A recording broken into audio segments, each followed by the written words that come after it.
ओम Shanti. Good morning, diamond morning. भगवान के अनन्य रत्नों की सभा उस कहानी को सुनने के लिए आतुर हैं जो स्वयं भगवान ने आकर के हमें सब कुछ सुनाया है। उन राजों को सुनने के लिए कितने उकीर से, कितने प्रेम से आकर समय से पूर्व एकत्रित हो जाते हैं। ये दर्शाता है कि आपको निश्चय हो रहा है। सिर्फ एक टक लगाए बैठे हैं कि आगे क्या हुआ, आगे क्या हुआ। कितनी सुंदर हम ये यात्रा 6 सितंबर से करते आ रहे हैं। Mind power, knowing the self. Self की एक शक्ति माइंड, और उसका कितना प्रभाव हमारे जीवन पर पड़ता है। भगवान को जानना, भगवान से संबंध कैसे जोड़ना, संबंध, प्राप्तियां, सब कुछ हमने अच्छी तरह से जाना। और इससे हमें क्या ढेर प्राप्तियां होती हैं उन्हें भी हमने जाना। ज्ञान के साथ साथ, सप्त गुणों के साथ साथ कितनी अमोघ शक्तियां जो हम बच्चों को विरासत में मिलती हैं, वो जो मर्ज थी अब वो इमर्ज आउट हो गई हैं। उसके बाद हमने इस स्वदर्शन चक्र को जाना। स्वदर्शन चक्रधारी बने कि हमारा आत्मा का आदि मध्य अंत क्या है। परम धाम से उतरे तो हमारी वो जन्म कहानी, जीवन यात्रा क्या है। कैसे 84,84,84 अपने 84 जन्मों को हमने जाना। एक आत्मा जो श्री कृष्ण के साथ उतरेगी मैक्स 84 जन्म लेती है। जो देर से आने वाले हैं, शने शने उनके जन्म कम होते जाते हैं। आदि में सतो प्रधान, मध्य में हम रजो और अंत में तमो बन जाते हैं, तमो प्रधान। देवता, क्षत्रिय, वैश्य, शूद्र। शूद्र में भी अति, जब कुंभी पाक नरक होता है तो भगवान की पधरामणि होती है। और कैसे आकर वो संसार को बदलता है। तो वो रथ कौन सा है? कहते हैं भगवान के 3 कर्तव्य हैं। ब्रह्मा, विष्णु, शंकर देवताए नमः, शिव परमात्माए नमः। परमात्मा शिव ने ब्रह्मा के द्वारा सृष्टि रची, शंकर के द्वारा पुरानी आसुरी सृष्टि का विनाश कराया और विष्णु के द्वारा पालना की। आज हम इस गहन रहस्य को भी जानेंगे, क्योंकि हमारा ये फाउंडेशन मजबूत होना चाहिए कि ब्रह्मा जी हैं कौन और विष्णु कौन है और शंकर कौन है, और उनके ये जो कर्तव्य हैं वो किस प्रकार से चलते हैं।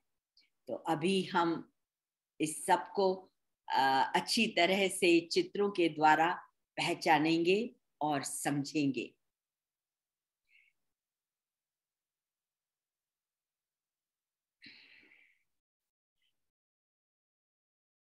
अभी मैं आपके साथ शेयर करूंगी इन सब राजों को।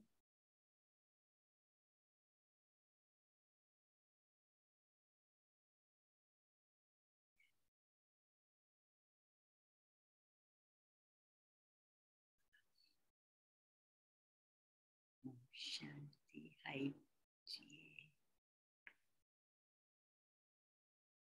ओम शांति। ये ओम 64th शांति। स्लाइड है ना, आप फर्स्ट वाली स्लाइड पे जाइए ऊपर। Om Shanti. Now you can see this. We are here.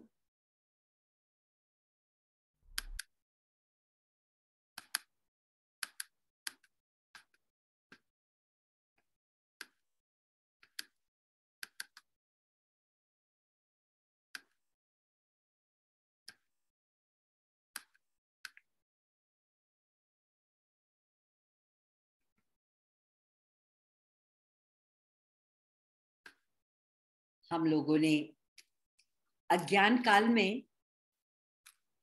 Genealogical tree, जो कलकत्ते में बरगद का पेड़ है जिसकी 420 मीटर की परिधि है, हम उसी को कल्प वृक्ष मानते थे।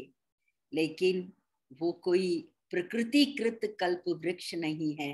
भगवान ने आकर हमें इस कल्प वृक्ष के विषय में बताया कि जिसके बीज रूप स्वयं परमपिता परमात्मा शिव है। चैतन्य होने के कारण वो सारा राज इस वृक्ष का हमको समझाते हैं कि जिस तन में वो आते हैं उसको नाम प्रजापिता ब्रह्मा देते हैं, और ब्रह्मा के मुख से जो ब्रह्मा कुमार कुमारियां निकलते हैं वो सब गुप्त हैं, जड़ में है, वृक्ष की जड़ में। और उनमें से जो एक बहुत ही कुशाग्र बुद्धि, तीक्ष्ण बुद्धि आत्मा है, वो है ब्रह्मा की बेटी शिववंशी ब्रह्मा की पुत्री जगदम्बा सरस्वती माँ, जिसने ज्ञान को एज इट इज जीवन में धारण किया। फिर ये दो पत्तों से ये वृक्ष बढ़ते बढ़ते तने का रूप लेता है, और तना जो है ये आधा कल्प, सतयुग और त्रेता, और त्रेता के बाद द्वापुर हो जाते हैं। यहाँ पर एक राज्य, एक धर्म, एक भाषा चलती है। और उसके बाद निकलते हैं दो पुर शुरू होते हैं। इधर हमने भारत के उत्थान पतन की कहानी को सीढ़ी में समझा था कि वहां पर किस प्रकार से जो पूज्य आत्माएं ये थी, जो राज्य अधिकारी थी, उनकी मूर्तियां लग जाती हैं। सबसे पहले शिव की पूजा करते हैं, राजा विक्रमादित्य के द्वारा हुई। फिर धीरे धीरे अपने ही स्वरूपों की श्री कृष्ण, राधे, लक्ष्मी नारायण, सीता राम, एंड फिर कलयुग में आकर हनुमान, गणेश और देवियों की पूजा, प्रकृति के 5 भौतिक तत्वों की पूजा, मनुष्यों की भूत पूजा, और उसके बाद कांटों की शैया पर पड़ा इंसान फिर भी भगवान को बुला रहा है। तो ये समय था, हमने उसको भी समझा कि इस समय भगवान को इस धरती पर होना चाहिए। फिर हमने इन शाखाओं को देखा, कैसे वेस्ट में इस्लामिज्म, ईस्ट में बौद्धिज्म, फिर क्रिश्चियनिटी, क्राइस्ट आए, फिर शंकराचार्य 1500 वर्ष पहले अब से, फिर 1400 वर्ष पहले मोहम्मद साहिब आए, फिर गुरु नानक देव जी अभी 500 वर्ष पहले आए, और फिर उसके बाद साईं बाबा और अनेकानेक मठ पंथ क्रिएट होते गए। और यहाँ इस वृक्ष के चढ़ भूत हो गया, बिल्कुल इसके टॉप पर ब्रह्मा जी खड़े हैं जिनको पूरा ज्ञान है। सारा वृक्ष वो देख सकते हैं कि कैसे ब्रह्मा का दिन सतयुग, त्रेता, ब्रह्मा की रात, इधर कलयुग, द्वापर युग और कलयुग। सो हम ब्रह्मा कुमार ब्राह्मणों को, जिन्हें ये निश्चय हुआ कि ये ज्ञान कोई मनुष्य नहीं दे रहा, स्वयं भगवान परम पिता परमात्मा इस मानवीय तन के आधार से दे रहे हैं। आपको याद होगी जो हम पूर्णमासी के दिन स्तुति गाते थे, बूढ़ो ब्राह्मण बन के कंचन महल कियो। वो बूढ़ा ब्राह्मण कृपलानी परिवार से प्रजापिता ब्रह्मा ये कहलाए। तो सारा आदि मध्य अंत का राज बाबा हमको समझाते हैं। तो हमें त्रिनेत्री, त्रिकालदर्शी, तीनों लोकों का ज्ञान देकर भगवान त्रिलोक दर्शी बनाता है। फिर राज समझाता है कि ये जो एक्टर्स हैं, सर्व आत्माएं मेरे साथ तुम परम धाम में रहती हो, वहां से धीरे धीरे नीचे उतरती हो। जब सृष्टि पर आत्माएं ऑलमोस्ट सब आ जाती हैं, कुछ थोड़ी बहुत बचती हैं, तब परमात्मा का पदार्पण होता है। ये वो जी दिखाया है जो वहां का है, कलकत्ते वाला। तो फिर भगवान इस तन में एक बूढ़े ब्राह्मण में, जो कि बहुत ही सुसंस्कृत था, गीता का अनन्य पाठी था, 12 गुरु किए हुए थे, जिन्होंने बिना गीता के पाठ के वो पानी भी नहीं पीते थे, स्नान आदि करना, बहुत ही धर्मपरायण। उनका ये अंतिम जन्म भी बड़ा श्रेष्ठ था।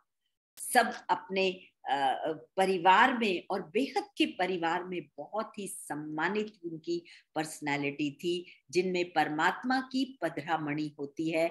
भगवान उनकी बुद्धि में ये रथ, इसकी रथी आत्मा परमात्मा बगल में सारथी बनकर बैठ जाते हैं, इसलिए ये भाग्यशाली रथ भागीरथ कहलाया। और इसको आज हम सुनेंगे कहानी के दौरान कि भगवान ने इसको कब ये नाम कैसे दिया, वो हम आज जानेंगे। फिर स्थापना के साथ साथ विनाश, आसुरियता का विनाश साथ साथ चलता है शंकर के द्वारा। अब शंकर को हमेशा शिव के साथ दिखाते हैं, शिव शंकर बरदो झूली। तब हमने जान लिया शिव कौन है, शंकर कौन है। शंकर को नंगा दिखाते हैं, न अंगा मना वस्त्र, ये शरीर रूपी वस्त्र के भान से विहीन, न अंगे, मैं आत्मा हूं। हमेशा भ्रिकुटी में आत्मा का ज्ञान, आत्मा इमर्ज्ड रहे जिसके अंदर, मन के अंदर, और जिसको तीनों कालों का ज्ञान स्पष्ट हो, त्रिकालदर्शी नेत्र खुले हुए हैं, सदा शिव की आराधना में बैठे हैं। जटाओं से मना, बुद्धि से हमेशा ज्ञान की गंगा बह रही है, और गले में पंचमुखी नाग, यानी जो नाग काम क्रोध लोभ मोह अहंकार जो हमें सताते थे, वो उनके वश में आ जाते हैं। तो ये सारा एक चित्रण दिया है। चित्रकार कैसे बताएगा ना, शंकर कहाँ से बुलाए, तो चित्रों के द्वारा पूरा ज्ञान स्पष्ट किया जाता है। और यही स्थापना विनाश यहाँ मेरे मन में, वाइसेस वर्सेस वर्चूज, जो काम क्रोध लोभ मोह अहंकार ईर्ष्या द्वेष, सब जो नरक के द्वार हैं, इनको हम योग बल के आधार से, ज्ञान और योग बल से हम इनको विनाश करते हैं, मार करके जला देते हैं। तो ज्ञान चिता पर बैठ हम ऐसे देवोतुल्य बनते हैं। अब ये चतुर्भुज का राज है, क्योंकि ये ज्ञान जो है घर गृहस्थ में रहने वाले बच्चों के लिए, नर और नारी दो से शुरू हुआ संसार, दोनों ही चढ़ते हैं, दोनों ही गिरते हैं। तो ये ज्ञान केवल पुरुषों के लिए नहीं है, ये विश्व की सर्वात्माओं के लिए है, चाहे वो किसी भी चोले में है। तो विष्णु चतुर्भुज उसका प्रतीक है। नर ऐसी करनी करे जो नारायण बन जाए, नारी ऐसी करनी करे जो श्री लक्ष्मी पद पाए। अब ये जो चार अलंकार इनके दिखाए हैं, शंख चक्र गदा पद्म, ये अलंकार प्रतीक हैं, जो भगवान हमको मधुर मीठे महावाक्य सुनाते हैं, जो ज्ञान देते हैं। उसकी हमको शंख ध्वनि करनी है, जन जन को सुनाना है। जब शंख बजाते हैं तो कितनी मधुर आवाजों की निकलती है, वो ध्वनि हमें सारे संसार को सुनानी है। स्वदर्शन चक्रधारी बनना है। मैं समझती हूँ आप सब बन गए होंगे कि मैं आत्मा, आदि में देवता, सर्वगुण संपन्न 16 कला, फिर त्रेता में धीरे धीरे आते 14 कला, द्वापुर में 8 कला, और निर्विकारी से विकारी धीरे धीरे हम गिरते चले जाते हैं। और इसी के साथ अन्य धर्म पिताओं की पधरामणि होती है, क्योंकि ये भगवान के आने का समय नहीं है। फिर कलयुग ऊपर जो स्वास्तिका का हाथ है चौथा, वो ऊपर की तरफ जाता है, और भ्रष्टाचार दुराचार बढ़ता चला जाता है। तो ये चक्र घुमाने से हमारे अंदर के जो विषय विकार हैं, उनके गले कट जाते हैं। सोचो, हिंसा, किसी को मारने का हम मन में भी इस विचार नहीं ला सकते हैं, तो हिंसा की तो बात ही छोड़ दो। वास्तव में ये विकार विकृतियों को समाप्त करने का प्रतीक है। ज्ञान की गदा से हम अपने विकर्मों पर विजय प्राप्त करते हैं। तो वास्तविक रूप से ये अलंकार इस समय हम ब्राह्मण बच्चे जो ब्रह्मा मुख वंशावली त्रिनेत्री त्रिकालदर्शी बनते हैं, ये वो धारण करते हैं। मगर आज हैं, कल चलते चलते चले जाते हैं, तो ये अलंकार छिन जाते हैं। इसलिए हमारे संपन्न और संपूर्ण स्वरूप को ये दिए गए हैं। तो विष्णु चतुर्भुज लक्ष्मी और नारायण का कंबाइंड प्रतीक है। यहाँ मैं आपको बताना चाहूंगी, महालक्ष्मी जिसकी पूजा दीपावली पर होती है, वो भी लक्ष्मी नारायण का कंबाइंड प्रतीक है। वहां लक्ष्मी को आगे रखा है, यहाँ नारायण को आगे रखा है। इसको हमेशा के लिए समझ लीजिए, नो कंफ्यूजन। और लक्ष्मी नारायण का बाल रूप राधे कृष्ण है, जो हमने सीढ़ी के चित्र में बहुत अच्छी तरह से समझा।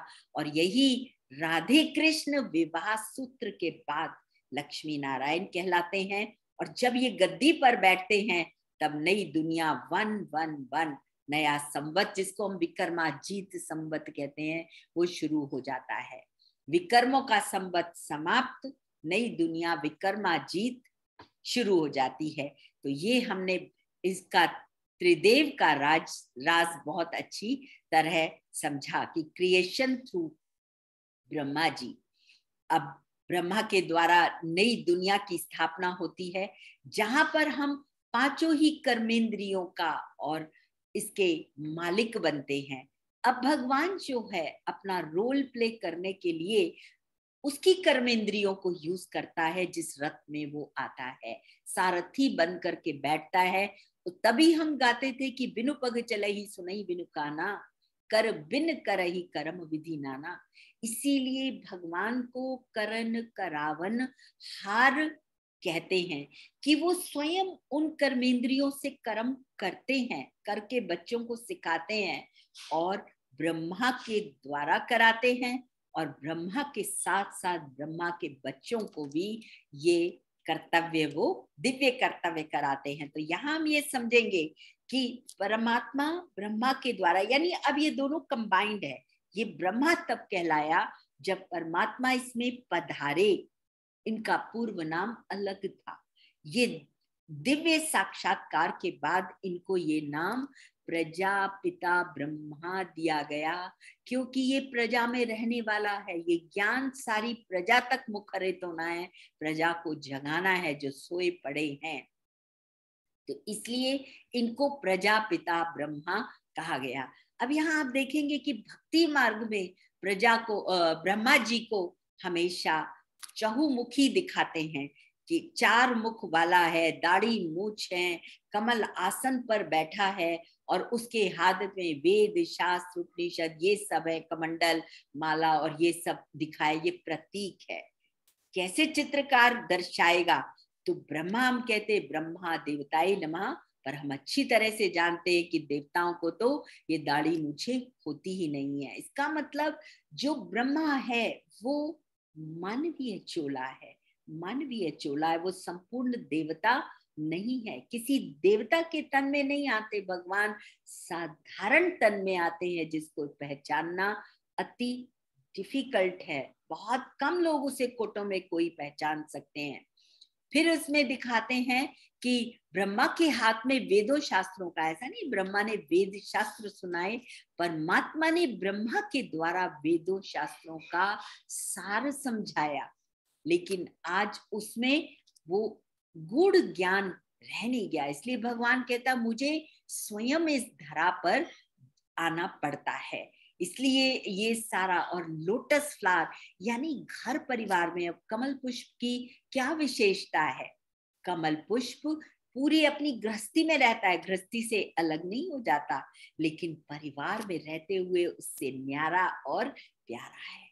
इसीलिए हमारी जो स्थिति है, हम संसार में रहें लेकिन न्यारे और प्यारे होकर, प्रेम नो अटैचमेंट, लेकिन शुद्ध प्रेम हमारा जागृत हो जाता है। इस बात को ध्यान रखना कि भगवान हमारा घर परिवार पवित्र बनाने के लिए घर घर आश्रम, घर घर देवालय, घर घर मंदिर बन जाए जहां देवों का वास हो। लक्ष्मी नारायण जैसे माता पिता, राधे कृष्ण जैसे बाल रूप में संतान हो। लेकिन आज घर अलग हो गया, आश्रम अलग हो गया और घर घर में एक अखाड़ा सा बन गया है। तो आज हम इसको अच्छी तरह पक्के करें कि यही ब्रह्मा जो प्रजापिता ब्रह्मा है, इसका संपूर्ण रूप जब ये बनता है, तब ये फरिश्ता जो सूक्ष्म लोक में हमने त्रिदेव को देखा था, ब्रह्मा विष्णु शंकर की पुरियां हैं, ये इस समय क्रिएट होती हैं। ये आगे चलकर आप इसको और अच्छी तरह से समझते जाएंगे। तो प्रजापिता ब्रह्मा का संपूर्ण स्वरूप फिर वो फरिश्ता स्वरूप है। फरिश्ता रूप हम सब का भी वेट कर रहा है कि अब हमें इस स्थूलता से हटकर फरिश्ता, लाइट फरिश्ता, यानी कर्म बंधनों से मुक्त अभी हमको वो बनना है। तो ये बहुत ही सुंदर चित्र है जिसको हमें समझना है कि कैसे ब्रह्मा भी हमारी तरह एक स्टूडेंट है। ब्रह्मा को भगवान ने अडॉप्ट किया। ब्रह्मा, क्योंकि भगवान को सृष्टि रचनी है, नई सृष्टि की स्थापना के लिए। हाँ, कहते हैं ना, माँ के द्वारा बच्चे पैदा होते हैं। अब वो माँ, यहाँ कोख से बच्चे नहीं पैदा हो रहे, यहाँ ज्ञान से बच्चे पैदा हो रहे हैं। तो ब्रह्मा मुख से भगवान हमको जन्म देता है, ज्ञान सुनाता है। तो ब्रह्मा को वरा है। ब्रह्मा भगवान का नंबर 1 मूर्वी बच्चा है। भगवान ने ब्रह्मा को कहा, तुम मेरी वरनी हो, मैंने तुमको वरा है नई सृष्टि की रचना के लिए। नए बच्चे मुझे पैदा करने हैं, क्योंकि हम सब रावण की नगरी में चले गए ना, भिखारी, भोगी, रोगी, शोकी बन गए। अब भगवान ने हमको ब्रह्मा मुख से ज्ञान देकर के जगाया कि तुम वास्तव में मेरी संतान हो। तब ब्रह्मा मुख से जन्मे ये बच्चे, जो ब्रह्मा के कुमार कुमारियां, क्योंकि देहधारी है ना, हमने देह के द्वारा ही तो ज्ञान सुनेंगे। भगवान ने भी हमारी खातिर पर काया प्रवेश करके हमें ये ज्ञान दिया। तो हम ब्रह्मा के कुमार, कु माना बुराइयों को मारने वाला, कुमारी माना बुराइयों को मारने वाली, हम ऐसे बच्चे बनते हैं। और ये ज्ञान बाबा कहता है, बहुत कोटों में कोई, कोई में भी कोई मुझे यथार्थ रूप से पहचान पाते हैं। ये देखिए ना, शंकर की ये पूरी बैठक, त्याग तपस्या, ये त्यागी और तपस्वी, देह का त्याग, देह के संबंधों का त्याग, देह के पदार्थों का त्याग, रहना इस संसार में है, अशरीरी बन करके रहना है। जो काम इतना मुश्किल लोगों ने समझा, घर बार छोड़ गए, लेकिन फिर भी उन पर जीत नहीं पा सके। पत्नी होते हुए पत्नी को बिचारी को विधवा बनाते हैं, बच्चे होते बच्चों को अनाथ। लेकिन भगवान कहते हैं, बच्चे इसकी जरूरत नहीं है, अपनी बुराइयों का त्याग करो। ये पंचमुखी नाग जिसने तुमको डस लिया है, अब इसको तुम्हें अपने वश में करना है, मारकर जला देना है। तो ये बहुत ही सुंदर बैठक दिखाई है। सदैव उनके तीसरी आंख खुली हुई है। और ये देखो कितना सुंदर चित्र है। काम, क्रोध, लोभ, मोह, अहंकार, इन सब का, विकारों का डिस्ट्रक्शन करना है। और अब हमको ये भी मालूम है कि तीनों रूपों से सृष्टि के महाविनाश का समय निश्चित है। नेचुरल कैलेमिटीज, सिविल वॉर्स और एटॉमिक वॉर्स, ये बाबा को पहले ही हमने उसमें कल्प वृक्ष के चित्र में देखा था कि ऊपर में ये तीनों ही सत्ताएं दिखाई थी। 36 में तो किसी को एटम का पता ही नहीं था, लेकिन तब भगवान ने उनको वो साक्षात्कार कराया था। वो आगे आप देखेंगे। तब ये 1945 में आपने देखा कैसे हिरोशिमा नागासाकी पर ये बॉम्ब ने कितना विध्वंस मचाया था। फिर ये चारों ही बातें जो मैंने आपको समझाई, शंख चक्र गदा का जो राज है उसको हमने समझा। ये हमेशा हमें याद रहे, ये फाउंडेशन है हमारी। जहां नींव पक्की होती है वहां हमें कोई हिला नहीं सकता। कितना भी आंधी तूफान आए, जिस वृक्ष की गहरी नींव होती है उसको आंधी तूफान हिला नहीं सकते हैं। तो परमात्मा ने ब्रह्मा के माध्यम से यज्ञ रचा, और यज्ञ में सबसे पहले यज्ञ रक्षक ब्राह्मण चाहिए। ब्राह्मण के लिए ब्रह्मा को रचा, और ब्रह्मा के मुख वंशावली हम पवित्र ब्राह्मणों की रचना की, जो उनके सहयोगी साथी बनते हैं। तो ये जो यज्ञ की रचना होती है, अचानक 1936 में वो एक आत्मा जो कि दादा लेखराज कहलाते हैं, 12 गुरु किए हुए हैं, और भक्ति में मतलब बेहद की भक्ति, बड़ी सतो प्रधान बाबा की भक्ति थी। कृष्ण के पूजा के बिना, गीता के पाठ के बिना वो कुछ भी ग्रहण नहीं करते थे। ऐसा ही उनका सुंदर सुखी परिवार था। और अचानक उनके जीवन में कैसे परिवर्तन आएगा, उससे पहले मैं उनकी स्टार्टिंग का आपको सुनाना चाहूंगी।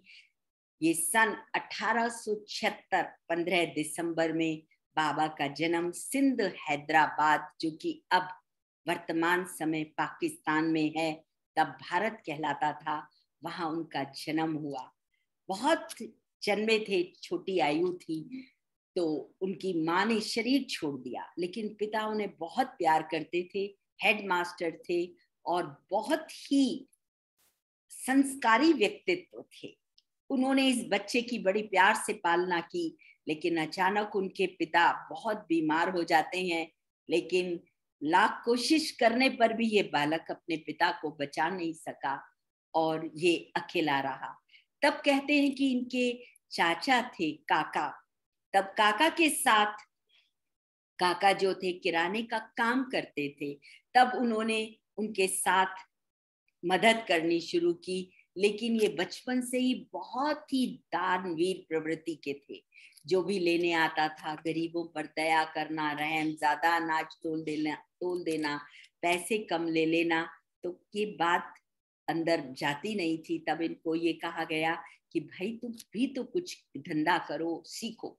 तब बाबा को ये बात लग गई और वो बंबई जाकर ये रत्नों का व्यापार सीख करके आए और बड़े नामचीन जौहरी बन गए। और उनका ये धंधा जो था कलकत्ते में बहुत ही मशहूर धंधा था। लखी बाबू के नाम से वो जाने जाते थे।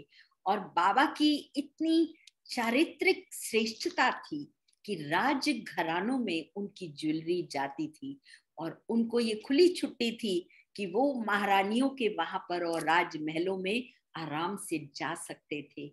उनका बहुत आदर सम्मान था, क्योंकि वो ललाट उनका चमकता हुआ, वो दिव्य पर्सनैलिटी, वो सत्यता उनके जीवन में झलकती थी। और उनका तरीका बड़ा अलग था। वो अपनी कन्या को वो सुंदर ज्वेलरी पहनाते थे और उसको ले जाते थे वहां राजमहल में। तो रानियां हाथ करके कहती थी कि दादा हमको ये ज्वेलरी चाहिए। तो भारत की भिन्न भिन्न स्टेट्स के राजाएं, और भारत तो क्या, विदेश में क्वीन एलिजाबेथ स्वयं उनके साथ उनका व्यापार ये चलता था। तो बाबा अपनी बच्चियों को आकर बड़े प्यार से, बच्ची अब इसको उतार दो, हम बाबा तुमको नया गढ़ कर पहनाएगा। तो दादियां हमको सुनाती थी, उनकी जो पुत्री दादी निर्मल शांता, कि हमें ये त्याग करने का, बदलने का, ट्रांसफॉर्म करने का संस्कार बचपन से था। और दादा इतने दानवीर थे, कोई करीब आ जाए तो उसको मुट्ठी भर करके सोना देना है, धन देना है। ऐसे ही गरीब कन्याओं की विवाह शादी कराने हैं, वो सब दादा किया करते थे। उनके अपने 5 बच्चे थे, 3 अपने भाई के बच्चों का, वो सब की रेख देख पालना करते थे और सब बड़े खुशी सम्मान से उस घर में पलते थे। सभी को वो सम्मान देते थे। और हमारी दादियां हमको सुनाती थी, यहाँ पर दीदी और दादी, दीदी माना आत्मा, सिस्टर्स हैं हम, भाई भाई हैं, आत्मा आत्मा। दादी मीन्स बड़ी सिस्टर। तो ये शब्द आप सुनेंगे तो इसलिए नो कंफ्यूजन, यहाँ पे वो जो यहाँ के संबंध है वो वाले दादा दादी नहीं, दादी माना बड़ी दीदी जो बहुत अनुभवी। तो वो बड़ी दादियां सुनाती हैं कि हम पड़ोस में रहते थे तो कई बार मन में आता था काश हमारा पिता भी ऐसा होता, ऐसा होता। ये दादी मनोहर इंद्रावती थी, उनके मुख से हमने बाबा की ये जीवनी सुनी। जब हमारा नया जन्म हुआ, बैठकर दादी हमको सुनाया करती थी। तब दादी बताती है कि दादा जब 60 वर्ष के हुए तो अचानक अपनी, बहुत धंधा उनका चल रहा था, बहुत उन्नति के शिखर पर थे, तब उनको उसी समय उनको थोड़ा वैराग्य आने लगा था, यानी धरणी भगवान तैयार कर रहा था। तब भी मैंने वो डायरी देखी थी जिसमें दादा लिखा करते थे कि ये गुरु लोग ये सब कर पाते हैं, हे मन तू मुझे क्यों भटकाता है, क्यों नहीं तू शांत होता, क्यों नहीं तू उस प्रभु की तरफ चलता। तो वो सिंधी भाषा में लिखी हुई डायरी मैंने देखी थी। तब उन्हें दुनिया भी बातों से वैराग्य आने लगा और उनको जो सबसे पहला साक्षात्कार हुआ, दादा बॉम्बे में गए हुए थे, वहां उनके मित्र थे, जहां वो भी उनकी जैसी प्रवृत्ति के थे, वहां भी सत्संग चलता था, गीता का पाठ होता था। तो वहां बैठे, गीता चल रही है, लेकिन दादा तो कहीं और ही ध्यान मग्न हो गए। उनका ये जाना जाता था कि जब पाठ हो रहा है, गुरु बैठे हैं, तो दादा कहाँ भी हिलेगा नहीं, लेकिन वहां बैठे बैठे वो ध्यान मग्न हो गए, जैसे वहां वो हैं लेकिन नहीं है। और उनके चेहरे पर, एक ललाट पर एक अलौकिक चमक आने लगी, चेहरा बदल गया और बैठी हुई सभा में भी एकदम स्तब्धता छा गई। और उनको भी उनके दिव्य इस भाव से उनको भी अनुभव होने लगे। तब थोड़ी देर उस समय उनको विष्णु चतुर्भुज का साक्षात्कार हुआ, जो कहता है अहम विष्णु चतुर्भुजम तत्त्वम। ये पहला साक्षात्कार था जिसने उनको झकझोर दिया। अहम विष्णु चतुर्भुजम तत्त्वम, मैं कैसे विष्णु हो सकता हूं? तो लोगों ने उनसे पूछा, दादा आप हमें बताओ, आप क्या कहाँ थे? आप यहाँ बैठे थे, गीता चल रही थी, लेकिन आप यहाँ नहीं थे, कुछ कुछ हो रहा था आपको। कहते मैं कल बताऊंगा, आज नहीं, कल सुन लेना। लेकिन वो बड़े सगे संबंधी मित्र आदि थे, तो वो पीछे पड़े, दादा को उन्होंने आग्रह किया। तब दादा ने उनको बताया कि इस तरह से मुझे ये साक्षात्कार हुआ है, इस तरह से मैंने ये सब कुछ देखा है। और दादा का जो बिजनेस था वो कलकत्ता, सिंध और बॉम्बे में फैला हुआ था। तो वो इन 3 जगह ट्रेवल करते थे। वहां से वो बॉम्बे से अपने सिंध घर में वापस आते हैं, लेकिन इस बार जब आते हैं तो वो बहुत बदले हुए थे। तो घर वाले भी हैरान हो गए कि दादा जब आता है ढेर सारे गिफ्ट लाता है, बच्चों को गले से लगाएगा, बातें करेगा, किसी को कुछ देगा ना। सब बहुएं, बेटियां और उनकी पत्नी, मतलब उनको वो जो भासना थी कि ये वो दादा है, उनको भी उनके जीवन में एकदम अलौकिकता लगी कि ये वो दादा नहीं है। पत्नी को भी ये नहीं लगा कि ये मेरा पति वो पति है, ये कुछ अलग डिवाइन है। तो दादा अपनी ऊपर की मंजिल पर जाकर शांति में रहने लगे और घर वालों को कहा, जब मुझे कुछ चाहिए होगा मैं आपको बुलाऊंगा, लेकिन मुझे डिस्टर्ब नहीं करना। तो वो सब बड़े आराम से दादा की गहन तपस्या में वो मग्न होने लगे। फिर अचानक वहां से वो जाते हैं बनारस अपने मित्र के पास। उनका मित्र बहुत, वो भी दादा की तरह था। तो बनारस में गहन उस निद्रा में सोए हुए थे, तो अचानक उनको आवाज आती है, उठो जागो, उठो जागो। तो दादा को लगा जैसे कोई हिला रहा है उनको।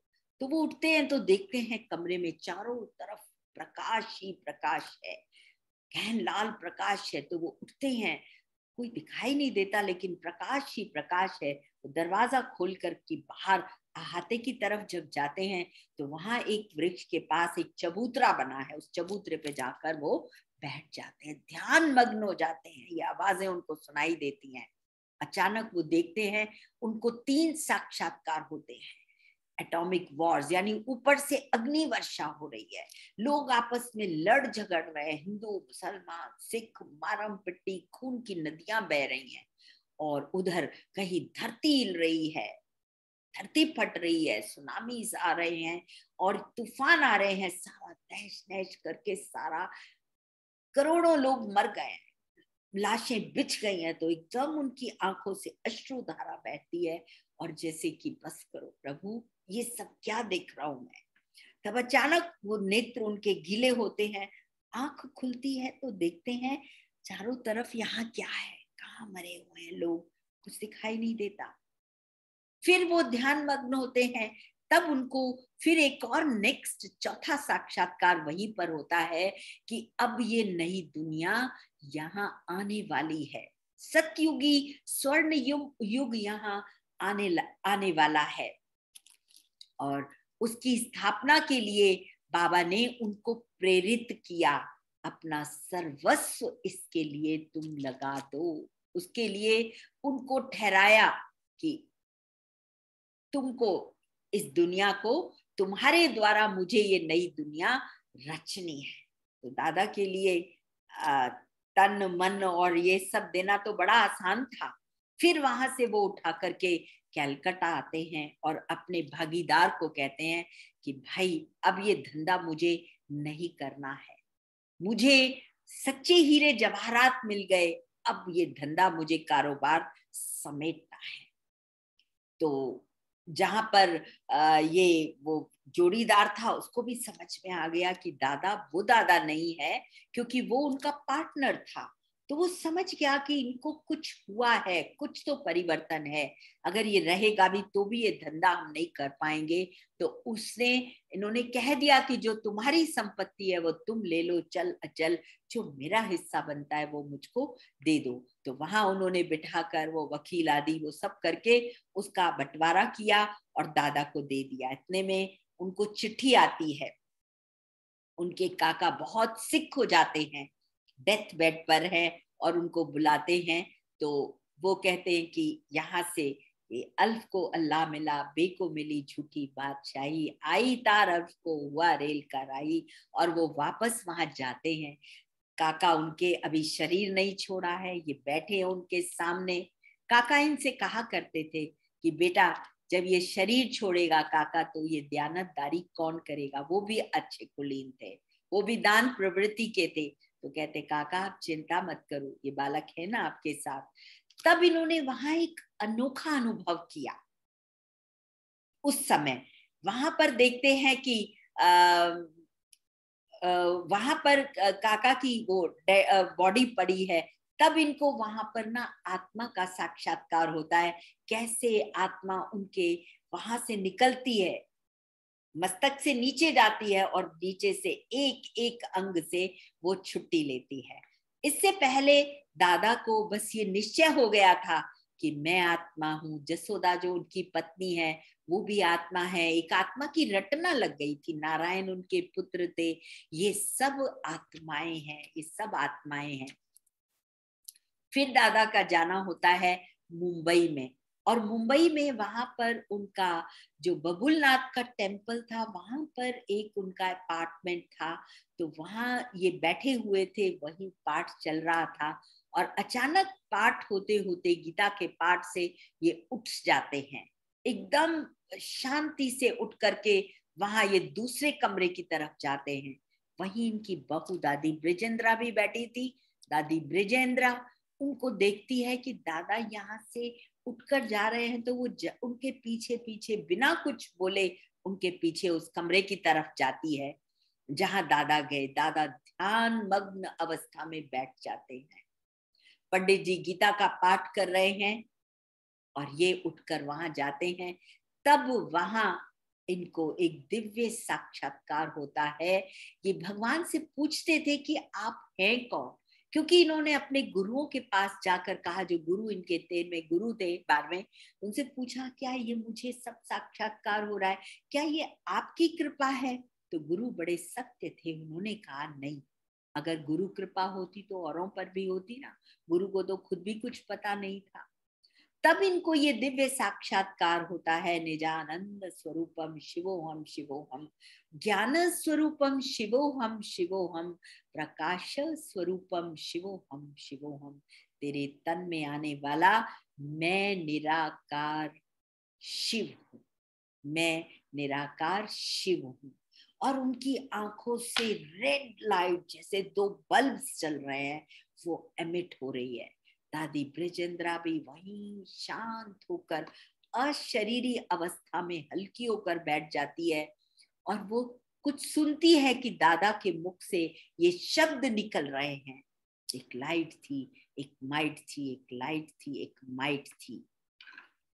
उसके बाद दादा वहां पर जब वापस अपने यहाँ आते हैं, कलकत्ते में आते हैं, तो कलकत्ते में उनके यहाँ सत्संग शुरू होता है। उन्होंने अपने उस हॉल में ओम की ध्वनि शुरू कर दी और वहां आस पड़ोस के माताएं बहनें जो भी नजदीक थे, उनके परिवारजन सब आने लगे। लेकिन इस सत्संग की एक अनोखी लीला थी। इधर दादा दिखाई देते थे, उधर श्री कृष्ण दिखाई देते थे, इधर दादा दिखाई देते थे, किसी को विष्णु चतुर्भुज दिखाई देता था।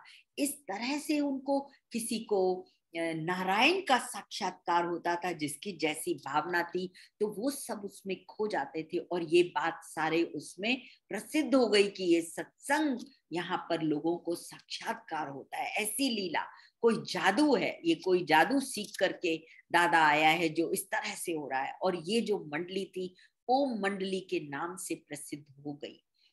एक हॉल हुआ, दूसरा हॉल उन्होंने किया, बरांडा कवर किया, और ये बढ़ता चला गया। 300-400 लोग इसमें इकट्ठे होने लगे, और बड़ी प्यारी मधुर आवाज ओम की ध्वनि निकलती थी, और उस ओम की ध्वनि में लोग साक्षात्कार में चले जाते थे। यानी आंखें बंद होते हुए भी ब्रह्मा बाबा को, उनमें वो छोटे मिचनू से कन्हैया कृष्ण को देखते थे, तो आंखें बंद हैं लेकिन फिर भी वो रास्ते में सीधे वहां जाकर उसको पकड़ना चाहते थे। तो कई बार ऐसे दादी बताती हैं कि दादा छुप जाते थे, छत पर चले जाते थे, कहते हैं हमने अपनी आंखों से देखा, उस माता को साक्षात्कार हो रहा है, वो मस्त है, उसको कुछ ध्यान नहीं है, वो सीधी सीढ़ी से चढ़ती चढ़ती ऊपर चली जाती है, और दरवाजा भी टूट जाता है, और जाकर वो, उसको कन्हैया दिखाई दे रहा है। इस तरह तो दादा को भी नहीं मालूम ये सब क्या हो रहा है, लेकिन लोग उनको देख रहे हैं। तब उनको ये नाम मिल चुका था कि तुम अब से प्रजापिता ब्रह्मा के नाम से जाने जाओगे। और दादा ने उस समय अपनी सारी चल अचल संपत्ति 8 बहनों माताओं की ट्रस्ट बनाई, जिसमें उनकी घर की कोई भी स्त्री नहीं थी, ना कोई भी बच्ची, बहू, पत्नी, कोई उसमें नहीं था।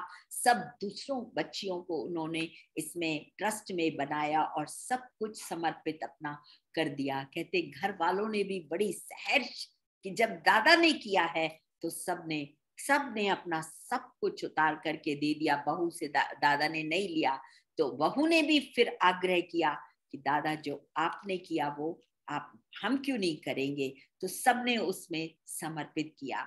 फिर धीरे धीरे जब ये सारे में फैला, लोग जो धंधे चलते थे सन्यासियों के, बड़े बड़े पंडितों आदि के, अब लोग इस सत्संग में आने लगे। यहाँ पे सबको बहुत पसंद आता था, क्योंकि वो इतनी मधुर वातावरण होता था, भगवान की लीला वो चल रही थी। तो लोगों ने फिर इसका विरोध करना शुरू किया, अपने संबंधियों को इस ओम मंडली में, अपनी पत्नियों को, अपनी बेटी बहुओं को इस सत्संग में जाने से वो रोकने लगे। दादी बताती है, मैं घर में भी जब बैठ जाती तो मेरी बहनें आके बैठी तो वो ट्रांस में चली गई, तो अब वो तो उतरे ही ना, नीचे आए ना। तो फिर मैंने माँ को बुलाया कि तुम जल्दी से आओ। माँ आई तो कहती है तूने तो यहाँ भी जादू शुरू किया। कहा मैंने तो कोई जादू शुरू नहीं किया, मैं तो ऐसे ही ओम की ध्वनि लगा रही थी, भगवान को याद कर रही थी, ये तो ऐसे ट्रांस में चली गई। तो इस तरह से घर घर में ये विरोध होने लगा। अब वहां पर एक ओम मंडली, ये घर था, एक ओम निवास था। बाबा ने वहां पर छोटे बच्चों के लिए एक पाठशाला खोली, जहां बच्चों को ये आध्यात्मिक ज्ञान दिया जाने लगा। जो बड़ी माताएं बहनें थी वो उनको संभालती थी, लेकिन ये लोग जब इनको घुमाने सुबह ले गए तो बाहर लोगों ने आकर पिकेटिंग की, इनको घर के बाहर ही खड़ा कर दिया और अंदर जाने नहीं दिया, और बाबा पर प्रहार किए, बाबा को मरवाने की कोशिश की, कई प्रयास इस तरह से किए, यहाँ तक कि लखी बाबू का ये जो भवन था उसको आग लगा दी। ये तो भगवान की वो थी कि सब बच्चे बाहर थे, कोई भी इसमें हानि नहीं हुई। तो तब शास्त्रों में गायन आता है, लाखा भवन को आग लगाई। ये लखी बाबू दादा लेखराज का जो भवन था उसको उन्होंने जला दिया।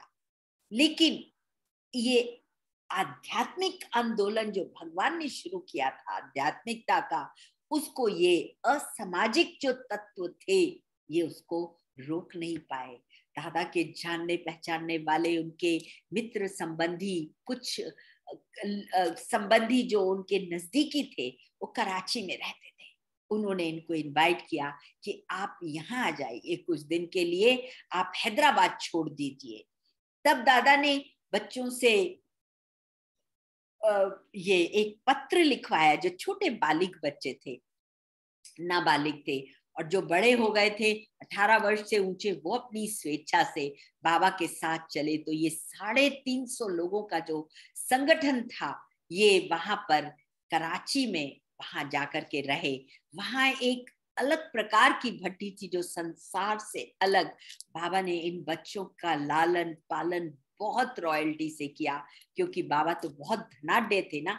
तो बच्चों की उन्होंने हर रूप से बहुत सुंदर आध्यात्मिक और उनकी फिजिकल पालना, ज्ञान से भी पालना, और उनका खिलाना पिलाना रहाना बाबा ने बहुत रॉयल्टी से उन बच्चों का किया। और वहां ये 12-13 वर्ष, और तो कुल मिलाकर सन इधर 36 से लेकर सन 50 तक ये सत्संग बहुत ही रॉयल्टी से चलता रहा। फिर भगवान का तब तक ये बाहर मार काट, हिंदुस्तान पाकिस्तान दोनों अलग हो गए, लेकिन उस मार काट में जरा भी आंच इन बच्चों को कुछ नहीं पता कि बाहर क्या हो रहा है। ये बच्चे ऐसे सेफ थे जैसे बिल्ली के पूंगरे भट्टी में जलते हुए उसमें सेफ थे, भट्टी में सेफ थे। तो ये बाहर के वातावरण से बिल्कुल सेफ थे। और बताते हैं कि सब जब यहाँ से भागे तो अपना सब कॉस्टलीएस्ट सामान कि दादा आप इसको यूज कीजिएगा, हम यहाँ से छोड़ करके जा रहे हैं। फिर सन 50 में दादा को साक्षात्कार हुआ कि अब इस ओम मंडली को कराची से भारत में आप ले जाओ। तो बाबा ने वहां से एक संगठन भेजा 4-5 लोगों का कि जाओ वहां स्थान ढूंढो। तो किसी संत ने उनको आबू की अरावली रेंजेस में जाने का उनको आदेश दिया। कहा कि ये बड़ी तपोभूमि है, यहाँ कहते हैं पांडवों ने भी तपस्या की। यहाँ पर माना जाता है कि ये अर्बुदा की पहाड़ी है। ये माँ सरस्वती का नाम है अर्बुदा, जहाँ उनको ब्रह्मा ने सारी कहानी, उन्होंने अर्बुदा की पहाड़ी में सरस्वती को ये ज्ञान सुनाया था। फिर कहते हैं वहां ऋषि अत्रि की जो पत्नी थी उसने भी यहाँ पर सती अनसुईया ने यहाँ पर बहुत गहन तपस्या की थी। तो फिर यहाँ पर ये स्थानांतरण हुआ और कराची से ये लोग यहाँ पर आबू में आए। लेकिन जिन लोगों ने इनको सहारा देने के लिए कहा था वो सब बैकआउट कर गए। लेकिन जाको राखे साइया, जिसका भगवान साथी होगा उसे दुनिया क्या सहारा देगी। तो वहां पर ये बहुत सुंदर इस संस्था का, इस ऑर्गेनाइजेशन को नाम मिला प्रजापिता ब्रह्मा कुमारी ईश्वरीय विश्वविद्यालय। ये विश्व के लिए एक अनोखे विद्यालय की स्थापना हुई, जहां कोई डोमिसाइल नहीं चाहिए, जहां कोई नेशनैलिटी, इन सब बातों से दूर ये विश्वविद्यालय यहाँ पर स्थापित हुआ। दादी सुनाती है कि हमारे जो घर वाले थे उनकी तरफ से आग्रह आने लगा कि आप यहाँ आओ, हम कैसे जीवित रहेंगे, आओ और हमको भी ये ज्ञान सुनाओ। तो इन बच्चियों को उन्होंने इनवाइट किया, प्लस बाबा ने भी उनको आग्रह किया कि अब तुम जाओ और जन जन को ये ज्ञान जाकर सुनाओ। तो ज्ञान सागर से निकली हुई ये ज्ञान गंगाएं पूरे भारत में फैलाने के लिए ये जगह जगह वहां से निकल पड़ी। और फिर इन्होंने हर मुकाबले का सामना करते हुए स्थान मिला। कहीं तो जो घरों में गए थे वहां इन्होंने सुनाया, लेकिन अपनी मर्यादाओं में रह करके अपना भोजन आदि खुद बनाना है, शुद्धि का वातावरण। तो उनके घर वाले बड़े खुश हुए। फिर जब ये चलने लगे तो उन्होंने कहा नहीं, हमको तो यहीं पर आप स्थापना करो, हम आपको जाने नहीं देंगे, हमारी पालना कौन करेगा यहाँ पर। तो इस तरह से उन्होंने इस ज्ञान को बहुत अच्छे से सुनाया, आगे इस ज्ञान को फैलाया। फिर ये दिखाते हैं कि इस ज्ञान का बहुत प्रचार हुआ। फिर यहाँ का एक दृष्टांत आता है, ये दिल्ली में गौरी शंकर जी का मंदिर है, जहाँ पर उस मंदिर में स्थान इनको मिला। वहां ये ज्ञान बहुत खूबसूरती से चलने लगा। तो बहुत माताएं बहनें सब आकर इस ज्ञान को सुनती, तो इनका नामाचार बहुत हो गया। तो बहुत मंदिर की संख्या, तो उन्होंने बड़ी रॉयल्टी से इनको इशारा दिया कि आप थोड़ा और कहीं भी देख सकते हैं। तब इनको एक व्यक्ति ने कहा कि चलो तुम वहां जमुना के कंठे पर, जहाँ ये जो घाट है निगम बोध घाट, वहां पर इनको ले जा करके हम वहां आपको कमरा देंगे और आप वहां, ये बहुत लोग आते हैं जमुना पर नहाने और ये ज्ञान। फिर वहां ज्ञान ये देने के लिए 2 बहनें रही, ना वहां कोई कमरा था प्रॉपर ना कुछ था, लेकिन वहां बाबा ने इनकी रक्षा के लिए वहां पहलवानों को रखा हुआ था, जिनकी कुश्ती का कुछ होने वाला था कुछ समय के बाद। तब उनको लगा ये सच्ची देवियां हैं तो हम ये कुश्ती अवश्य जीतेंगे। और जीतने के बाद वो आकर इनके सामने लेट गए। आपको पता नहीं है कि आपने यहाँ पर आकर कितना सुंदर ये वातावरण बनाया है। और फिर लाकर उन्होंने दूध और चीनी और चावल सब रखा कि आप इसको बनाओ। तो बोले हम कैसे यहाँ बनाएंगे, यहाँ तो हमारे पास कुछ भी नहीं है। तो वो इस तरह से चला और पूरे दिल्ली में जगह जगह इस ज्ञान को फैलाया। इस तरह से ये ज्ञान जो था पूरे भारत वर्ष में फैलता चला गया, एक से एक दूसरा, अनेकों में ये फैलता गया। फिर 4-5 भाई बहनों का संगठन बाबा ये उसके बाद ये 4-5 लोगों का संगठन विदेश गया। विदेश में तब बाबा नहीं रहे थे, तो विदेश में जापान में गया। और जापान में गए तो कुछ दिन के लिए थे, लेकिन वहां पर ये ज्ञान उनको बहुत अच्छा लगा और उन्होंने वहां इनको महीने भर से ऊपर ये लोग वहां रुके। तो उन्होंने कहा हम आपको कुछ देना चाहते हैं, तो क्या लेकर के आप जाएंगे। तब वहां से कहते कंटेनर्स भर करके वहां से ये लिटरेचर लेकर के आए, जो भारत में आकर के ये लोग पहुंचे। और धीरे धीरे ये ज्ञान इतना वृद्धि को पाता गया। सन 1969 में ना बाबा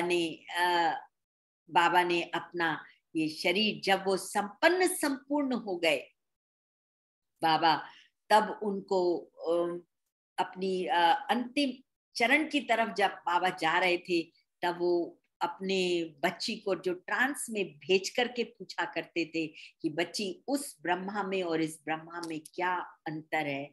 बाबा की गहन तपस्या, अपने आप से डिटैच होने की तपस्या शुरू हो गई। और फिर बाबा ने 18 जनवरी 1969 में अपना ये शरीर का त्याग किया।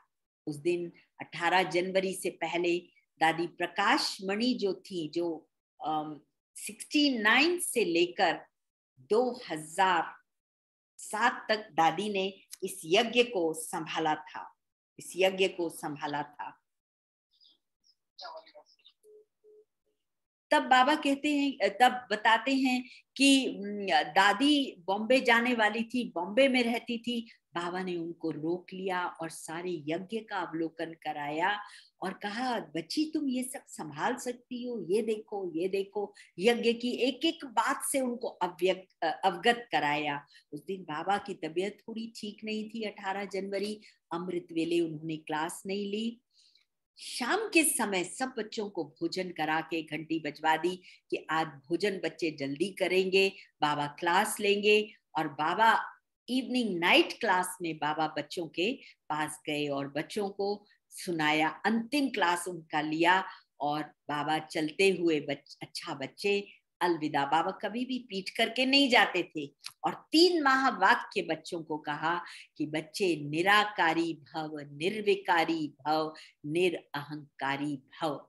और ये कहकर बाबा अपने कमरे की तरफ चले, लेकिन दादी भी बाबा के साथ साथ उनके कमरे की तरफ चली। यूं तो रोज वो नहीं जाती थी, लेकिन उस दिन हाथ पकड़कर दादी चली तो बाबा बिस्तर पर बैठे और बैठे बैठे दादी का हाथ उनके हाथ में है और धीरे धीरे बाबा लेटते हैं और धीरे धीरे शांत हो जाता है। तब ये इस तरह से ये बाबा की यात्रा यानी संपन्न संपूर्ण बने, वो हम आगे सुनते रहेंगे। तब ये एक ऐसी ऑर्गेनाइजेशन स्थापित हुई जो बिना किसी जाति भेद, धर्म भेद, राष्ट्र भेद, सब इनसे अलग, सिर्फ आध्यात्मिकता, आत्मिक ज्ञान, परमात्मिक ज्ञान है। यहाँ वो देह का ज्ञान नहीं। मैं हिंदू, मुसलमान, सिख, ईसाई, हम कभी आपस में भाई भाई हो ही नहीं सकते हैं, कभी भी हम हो ही नहीं सकते हैं। आज ये इतनी सेवा पूरे विश्व में, आज लाखों परिवार के परिवार बदल गए, घर घर में सुख शांति का साम्राज्य है। आज लोग इतनी ऊंची दृष्टि से देखते हैं, जो लोग इतना अपोजिशन करते थे, आज वो जहां ब्रह्मा कुमारियां हैं वहां वो नतमस्तक होते हैं। आज ये वही समय है जहां इतने लाखों लोग उस एक भगवान की श्रीमत पर चलकर अपना जीवन कितना श्रेष्ठ बना रहे हैं। न केवल अपना, लेकिन अपने संबंध संपर्क में आने वाले दूर दराज ऐसे ऐसे देशों में भारतीय कल्चर, दिव्य गुणों की धारणा जो जीवन में आज इस ऐसे दुख दर्द भरे संसार में रहते हुए गहन सुख शांति और खुशियों का संसार हम बना रहे हैं। तो आज आप सोचो, are you all ready for your self transformation? क्या हम सब इस परिवर्तन के लिए तैयार हैं? देखो, परिवर्तन तो मैंडेटरी है, होना ही है। कहते हैं ना, किसके रोके रुका है सवेरा, ये रुक नहीं सकता है। लेकिन transformation is my choice, transformation is my choice. क्या मैं इस परिवर्तन के लिए तैयार हूं? Are we all ready for this beautiful change, for my transformation? समय को तो आना है, उसे कोई नहीं रोक सकता है, लेकिन समय से पहले जो बदल जाता है वो बादशाह है। ये समय भी उसका सुख से बीतता है। इस तरह समझो कि एक छोटा बालक है, उसका वो पढ़ने लिखने का, अपना पर्सनालिटी बनाने का समय है। उसके माता पिता भी उसको कहते हैं बेटा पढ़ ले, बेटा पढ़ ले। टीचर्स भी उसको पढ़ाने का भरपूर प्रयास करते हैं ना। वो जो बच्चा उनका कहना मानता है वो अपना उज्जवल भविष्य बनाता है। आज भी उनके वो लाड़ का और प्यार का पात्र है, और भविष्य में वो ऐसा अपना सुंदर सुखी संसार बनाता है जो सारी उम्र उसका फायदा उठाता है। और उधर दूसरे बच्चे हैं जो अब भी अपना टाइम गवाते हैं। कहते थे ना, पढ़ोगे लिखोगे बनोगे नवाब, जो खेलोगे कूदोगे होगे खराब। जो इस समय डोंट केयर करके अपना समय बिता रहे हैं, वो अब भी दुख दर्द, अल्पकालीन क्षण भंगुर, सुख में सुखी दुख में दुखी। और मैंने तो देखा है हर सुख के साथ इतनी कामनाएं करते हैं, ये है ये है, वहीं पे घर में लाश पड़ी है और उधर बेटी घर से विदा हो रही है। मैंने अपनी आंखों से देखा। चुप हो जाओ, चुप हो जाओ, किसी को नहीं बताओ। घर के अंदर एक तरफ लाश पड़ी है, एक तरफ कन्या का विवाह हो रहा है। आज ऐसे संसार में हम जीते हैं। तो भगवान कहता है अब नहीं तो कभी नहीं, फिर समय तुमको बदलेगा। फिर वो धर्मराज की सजाएं जो बताते हैं ना, हमें उन सजाओं से नहीं जाना, हमें योग बल से, जो हमारे पूर्व के हमसे कुछ अशुभ कर्म हुए हैं, उनको इस योग अग्नि में दग्ध करना है। इस योग अग्नि में उनको मार कर जला देना है। Are you all ready? हाँ, हम सब तैयार हैं? जरा लंबा लंबा हाथ खड़ा करेंगे, मैं सबको देखूं तो सही। हाँ, सब भाई बहन रेडी हैं। बाकी भी जो ऑफ द स्क्रीन है, कम ऑन द स्क्रीन। ये समय कभी नहीं मिलेगा। आज जो हम मिल रहे हैं एक दूसरे के इन चमकते हुए चेहरों को देखने के लिए, हम कितने नजदीक आ गए हैं, एक दूसरे से कैसे हम जुड़ गए हैं। ये परम सत्य है। आज से 37 वर्ष पहले जब हमने ये यात्रा शुरू की थी, हम इमेजिन भी नहीं कर सकते थे। सुनते थे बच्चे ऐसा समय आएगा जो तुम चाहोगे भी तो घर से निकल नहीं सकोगे, तुम चाहोगे क्लास में आना तुम आ नहीं सकोगे। हम सब ने देखा ना ये समय, कोरोना क्या हमको बता कर आया था। So God is preparing us for that time कि हर परिस्थिति में वी आर रेडी, क्योंकि हमारी बैकबोन भगवान है। एक बहुत सुंदर मुझे कहानी याद आती है कि एक बच्चा प्लेन में जा रहा था, तो उसका वहां पर प्लेन में और उसके बराबर में एक बहुत बड़े संत बैठे हुए थे। तो बच्चा अपना खेल रहा था वीडियो गेम्स, आराम से मस्त था। बड़ी जोर का तहलका मचा और प्लेन हिलने लगा। तो वो बच्चा फिर भी मस्ती में मस्त है, खेल रहा है। तो उन्होंने, संत ने कहा, अरे बच्चे देखो, अनाउंसमेंट चल रही है, प्लेन को कभी भी कुछ हो सकता है, तुम अपने आप को टाइट करो, ये करो, बांधो, तुम्हें डर नहीं लग रहा? तो वो मुस्कुराता है, संत की तरफ देखता है, कहता है, नहीं मुझे डर नहीं लग रहा, क्योंकि आपको पता नहीं है, इस प्लेन का पायलट मेरा डैडी है और मेरा पापा, मुझे कभी भी ये प्लेन गिर नहीं सकता। I am safe in the lapse of my father. So same is here. जिसने अपनी जीवन की नैया, अर्जिंदर बहन, खुशी आ रही है, जरा स्माइल आ जाए चेहरे पर। हाँ, तो जिसका साथी भगवान है, सारथी भगवान है, उसको किस बात से डरना है। चलिए अब हम मेडिटेशन की तरफ चलते हैं, 2 मिनट उसका शुक्राना करते हैं। आइए। ओम शांति। सभी अपने ओरिजिनल स्वरूप में स्थित होंगे। मैं परम पवित्र आत्मा इस भ्रिकुटी के मध्य विराजमान controller and director of my 3 subtle powers, मन, बुद्धि, संस्कार की मालिक, 5 ही कर्मेंद्रियों की मालिक, स्वदर्शन चक्रधारी, त्रिनेत्री, त्रिकालदर्शी, तीनों लोकों की मालिक। कितनी भाग्यवान हो जो स्वयं परमपिता परमात्मा ने मुझे मेरा नया जन्म दिया है। वे एक मुझे मेरे माता पिता, लौकिक माता पिता से मिला, एक परम पिता परमात्मा ने ब्रह्मा मुख से मुझे ऊंच चोटी, सर्वोत्तम ब्राह्मण कुलभूषण, सोच भी नहीं सकते।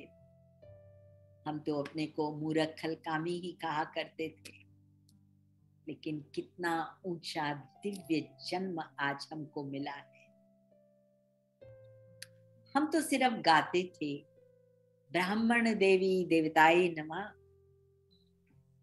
आज हमें पता चला हम वो पवित्र ब्राह्मण हैं जो मुख वंशावली, डायरेक्ट ब्रह्मा के वंशज, शिव वंशी ब्रह्मा कुमार कुमारियां देव पद पाने वाले हैं।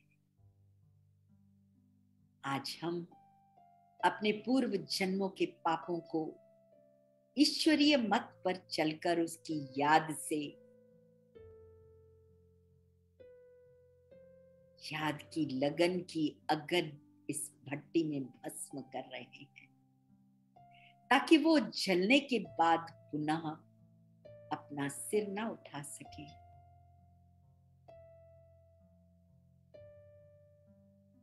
अरे मेरी तकदीर, आपने तो मुझे क्या से क्या बना दिया है। मेरे सामने मेरा उज्जवल भविष्य ऐसे दिखाई दे रहा है जैसे आज यहाँ हूं, कल मैं वहां। इस ऊंच पद की अधिकारी श्री कृष्ण की नगरी में, श्री कृष्ण के संग संग उसके नजदीक में पार्ट प्ले करने वाली।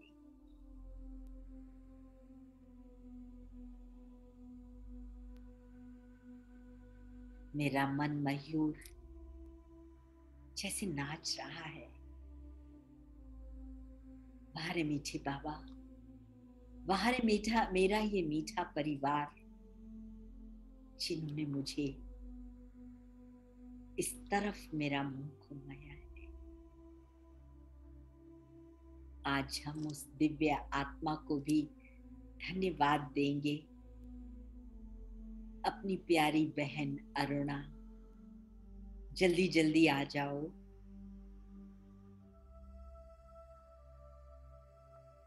ये बीमारी तो मात्र एक पेपर है। जिसका मन सशक्त है, तुम एक शक्तिशाली आत्मा हो। ये सब कई की कई।